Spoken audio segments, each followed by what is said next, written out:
بص يا صديقي، انا مش هقول لك في الفيديو ده حط لايك وحط اشتراك، لا انا عاوزك تفجر لي اللايك وتفجر الاشتراك عشان هلخص لك اقوى حلقه نزلت لون بيس لحد لغايه دلوقتي. فاحنا بنعمل فيديو اسطوري لاسطوره زيك، فخليك اسطوري وانضم لعائله انمي في الرغيف. وكالعاده قبل ما نبدا ننسى تصلي حبيبك النبي وتذكر ربنا وفعل زر اللايك والاشتراك بتاعك، تكتب كومنت حلو عن القناه وايه الامنيات اللي انت عاوز تلخصها. اصحى صديقي ما شفتش الاجزاء اللي فاتت ون بيس، فاحسن لك روح شوفها عشان تفهم بقيه الحكايه. بعد ما تشوفها ارجع للفيديو ده. نخش يلا في الفيديو. لما بيسمع ملك كوبرا الكلام ده بنشوف على عينيه ملامح الصدمه والدهشه، وبيقول ازاي انا مش فاهم ازاي شخص واحد بيجلس على العرش الفارغ. وبنشوف ان الملك كوبرا المرض بيأثر عليه جدا وبنلاقيه بياخد انفاسه بالعافيه. وبنشوف الجروسي كانوا باصينه بصه مرعبه جدا كانها بتقول ان احنا عاوزين نقتلك. فبيقول كوبرا لنفسه ما ينفعش ان اراده شخص واحد بس تحكم العالم كله. وبعدها بنشوف ايمو سما وهو بيقول للملك كوبرا ان في حاجتين يراودون افكاري عاوز اشاركك فيهم،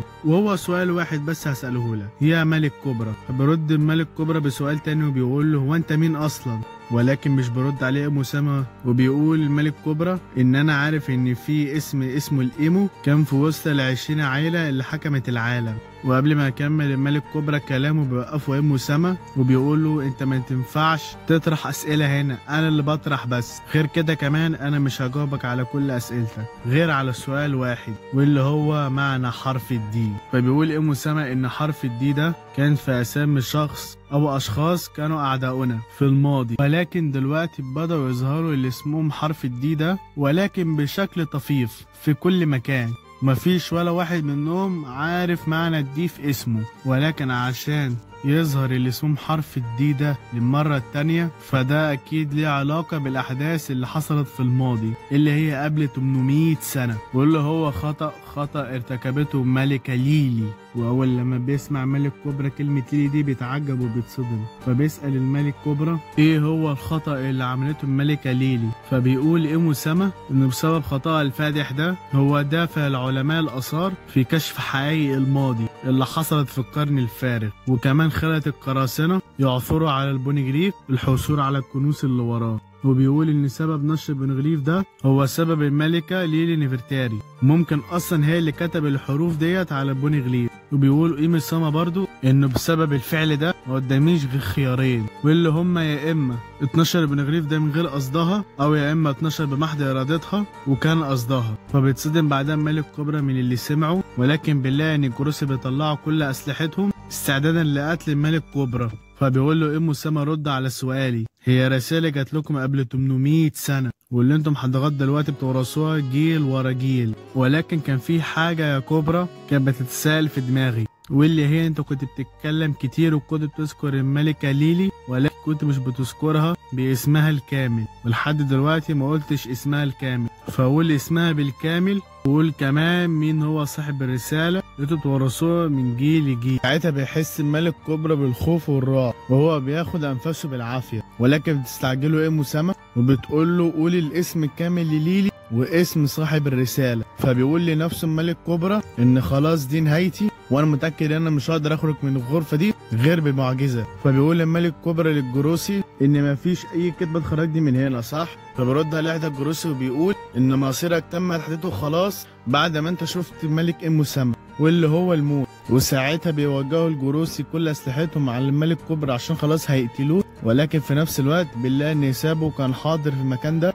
وكان قاعد يسمع كل الحوار اللي حصل، وبيقول ان الوضع هنا مش طبيعي. وبعدها بيقول الملك كوبرا ان ده طبيعي لازم اموت في المكان ده عشان انا شفت محرمات العالم. فبيقول الملك كوبرا خلاص على الاسم الكامل للشخص اللي عمل الرسالة واللي بتتوارث من جيل لجيل واللي هو نفرتاري دي ليلي. واول لما بيسمع ايمو سما كلمة دي بنلاقيه بيهاجم بهجوم مرعب جدا بسهم، وبنلاقي ان السهم ده بيخترق جسد الملك كوبرا علشان يموته، ولكن قبل ما يموت الملك كوبرا بلحظات بيتدخل سابو وبيهاجم على الكل بقبضته النارية، ولكن بيتفاداها الجروسي ولكن مش بتحاول يكلمه عشان هو بيضربهم ضربة تانية كمان. وبعد ما بيضربهم سابو بيعمل ضربة من النار بيوجهها على ايمو سما، ولكن اول ايمو سما بيشوف سابو بيغضب جدا وبيقول هو مين ده. وبعدها بنشوف ايمو سما بيتحول لشكل مرعب جدا وشكله شبه الشياطين وبيصد ضربة سابو بكل سهولة جدا. بنشوف الجروسي هما كمان وهم بيتحولوا لهيئات مرعبة وشكلهم شكل شبه الشياطين. واول لما بيشوف سابو التحولات دي بيقول ايه اللي بيحصل هنا؟ هو انا دخلت الجحيم وانا اللي فاكر تكون المهمة سهلة اخد كوبرا وامشي؟ لا، دي طلعت المهمة صعبة جدا، وعرفت ان الجحيم بترأس العالم كله. وبعدها بنشوف الملك كوبرا وهو بيسأل سابو بيقول له هو انت اخو لوفي وبرضه انت برضه اللي من جيش الثوري؟ فبيقول له سابو ايوه. فبيرد عليه ملك كوبرا طب انت ليه بتحميني مع انكم مهمتكم هي ان انتوا تقتلوني؟ فبيقول له سابو ان حربنا مش معاكم، حربنا مع الشياطين اللي قدامك دول. ولكن صحيح قول لي انت بتعرف لوفي منين؟ فبيقول له الملك كوبرا ان لوفي ده انقذ حياتي من زمان جدا. فبيضحك سابو بيقول له ان ازاي عادت لوفي وهي الشهامة. وبعديها بياخد سابو الملك كوبرا وبنلاقيه عامل جدار من النار عشان ما يخليش الجروس وإيمو سما يمشوا وراه.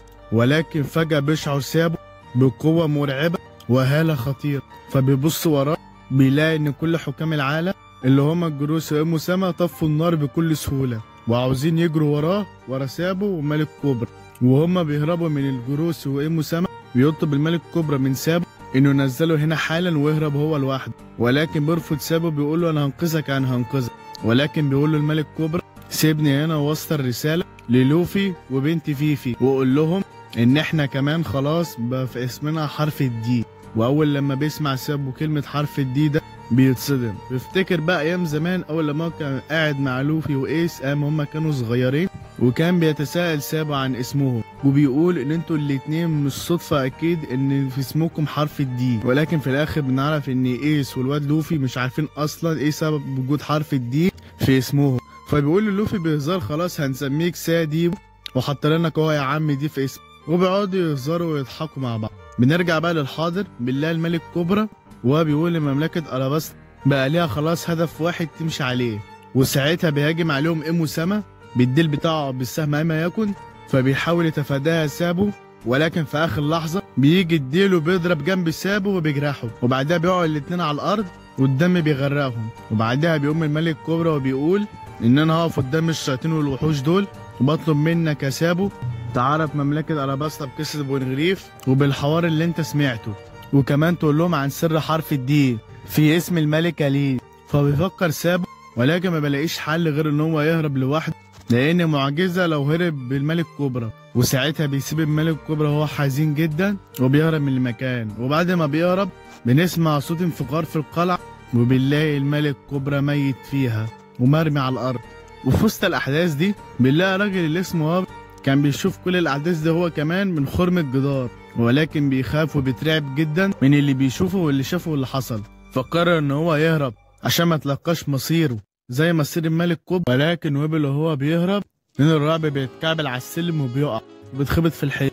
فبيشوفوا الحراس ويفتكروا ان هو ضاع على المكان اللي هو في غرفة الاجتماعات، ولكن من التوتر والخوف بيسيبهم ويبل وبيجري وبيهرب بعديها. وبعدها بنشوف الاجتماع اللي فيه كل الحكام البلاد وبنلاقي ان الحكام مستنيين الملك كوبرا والملك ويبل علشان يبداوا الاجتماع. ولكن بعدها بتجيلهم رسالة موجزها ان الملك كوبرا وويبل مش هيجوا، فبيضطروا انهم يبداوا الاجتماع من غيرهم. وبعدها بنشوف الاميرة شيراهوشي وهي قاعدة مع اخواتها في الجنينة وبيقولوا لها اخواتها ان احنا عاوزينك يا شيراهوشي تمشي من المكان ده علشان ما يحصلش اي ما حصل معاكي مع التنين السماوي تشارلوس. فبتقول لهم تمام خلاص انا همشي، ولكن قبل ما امشي انا عاوز اسلم على الاميرة فيفي. وعلى ذكر البت فيفي اللي هي مربوطة محبوسة على كرسي، وبنعرف ان رابطينها هم السايفر بول زيرو التابعين للتنين السماوية. وبتقول لهم فيفي حرروني من المكان ده والا هفضحكم. ولكن بيرد عليها جبارة وبيقول وانت مين قالك اصلا انت هتهربي من هنا اصلا؟ فبتقول لها كاليفا ان امر خطفك ده مخطط ليه وهنقول لهم بعد الاجتماع ان الملكة فيفي اختفت. فبتقول من الملكة فيفي هو اللي حصل للاميرة شيراهوشي. فبيرد عليها جبارة بيقول ان الشخص اللي اسمه ليو وسيو مش فاكر اسمه الصراحة قتلوا تنين سماوي، ولا اول مرة بتحصل جريمة قتل تنين سماوي. وبرضه بنروح للادميرات الثلاثة وهم اتخانقوا مع بعض علشان فيجاتورا حرر العبيد لصالح الجيش الثوري، مما خلى الثور الاخضر يغضب جدا وتحصل ما بينهم معركة. بيقول جبارة برضه ان اراضي ماريجوا وكلمة ريفري دي مولعة جدا.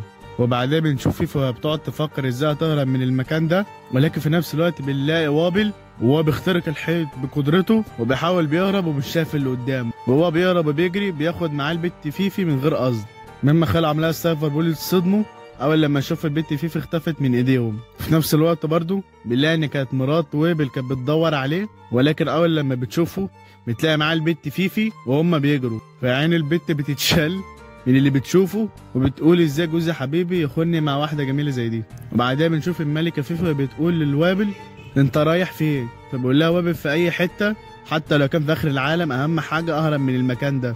فبتقول البت فيفي انا هروح معاه. يا ترى بقى ايه اللي هيحصل للجيش الثوري وايه مصير سابه بعد اللي حصل ده؟ ويا ترى ايه اللي هيحصل للاميره فيفي وايه اللي هيحصل مع الجروسي وايه مسامه بعديها؟ ده اللي هنعرفه في الحلقات الجايه يا صديقي ان شاء الله. فما تنساش يا صديقي تفعل الاشتراك وتفعل زر الجرس عشان يجيلك كل جديد، تضغط لايك وتضغط اشتراك. وقبل اي حاجه بس معلش، كان في تعليق وقفني من التعليقات اللي كانت في الفيديوهات وبتقول ان هي بتطلب تنزيل لملخص حكايه اوتاسكي. انا عارف ان احنا بقالنا شهر ما لخصناهوش، ولكن ان شاء الله الفيديو الجاي هنلخص منه اكبر عدد حلقات ممكن ونحطه هنا في القناه. ولو عاوز تعرف حكايه اوتاسكي يا صديقي ادخل على القناه وهتشوفه. ولكن للاسف يا صديقي اول ما تخش على الفيديو ده هتلاقي جوده الصوت وحشه، علشان ده كان اول فيديو يا صديقي على القناه وكنا بنجرب جوده الصوت ديت وطلعت مش عاجبه بعض الناس اللي شافوا الفيديو. وهو دلوقتي يا صديقي احنا بنطور الصوت بتاعنا لغايه دلوقتي عشان ادواتنا بسيطه في المنتجه، فبعتذر منك جدا على اللي انت هتسمعه في الفيديو من الصوت، ولكن ان شاء الله هنعوضه بفيديو جامد جاي وبصوت حلو. بس انت بس جهز الاشتراك بتاعك والجرس عشان يجيلك كل جديد. وزي كل مره يا صديقي ما تنساش تصلي حبيبك النبي وتذكر ربنا، ويلا سلام.